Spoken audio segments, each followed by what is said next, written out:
Good morning, everyone, and welcome to our morning devotionals. We are currently going through the book, The Discipleship Gospel by Bill Hall and Ben Sobels. And what we're really focusing on is the difference between the gospel that Jesus preached and the gospel that we so often hear in our American culture. If I were to go up to the typical church-going evangelical and ask them, what's the gospel? I think I would normally hear something like this. Well, the gospel is that Christ died for me. Christ died for my sins, and if I would ask him into my life, he'll come in and forgive me, and I can go to heaven when I die.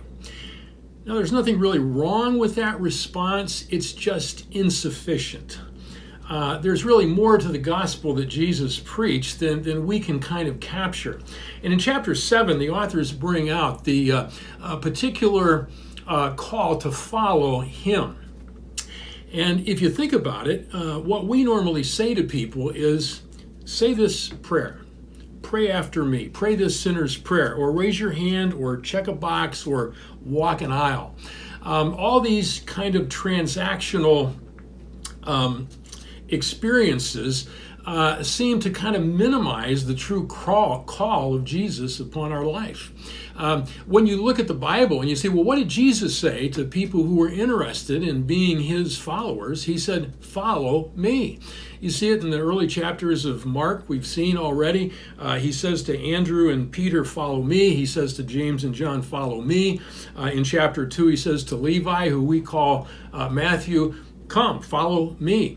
Probably the best example is in chapter 10. It's the rich young ruler who comes and bows down in front of Jesus. Now, I'll have to tell you, when I read that in chapter 7, I didn't remember that. I just envisioned an encounter with two guys talking to each other. But I went back to the text, and sure it was. The rich young ruler is actually bowing down and asking that question, what must I do to inherit eternal life?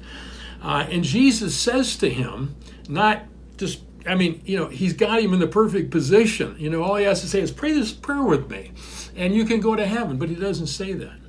He says, go, sell everything you have, and then come follow me. In other words, you're going to have to change teams. You're going to have to change allegiances. It can no longer be riches who are the king in your life. It's going to be me, and then come follow me. But oftentimes we've turned that prayer into kind of a finish line rather than a starting point. Now, if that prayer expresses a desire to follow Jesus, and we understand that following Jesus signifies a life to be lived, a path to be followed, well, now we're getting closer to the gospel that Jesus preached. I love the quote that Bill Hall gives on page 82. He said, Jesus never left the cost of discipleship to the fine print. He made it the headline. Headline. Follow me, follow me, follow me. I want you to ask yourself this morning, are you following Jesus? And if you are, can you point to 2 or 3 instances in thought, words, actions over the past couple of days where you have followed Jesus?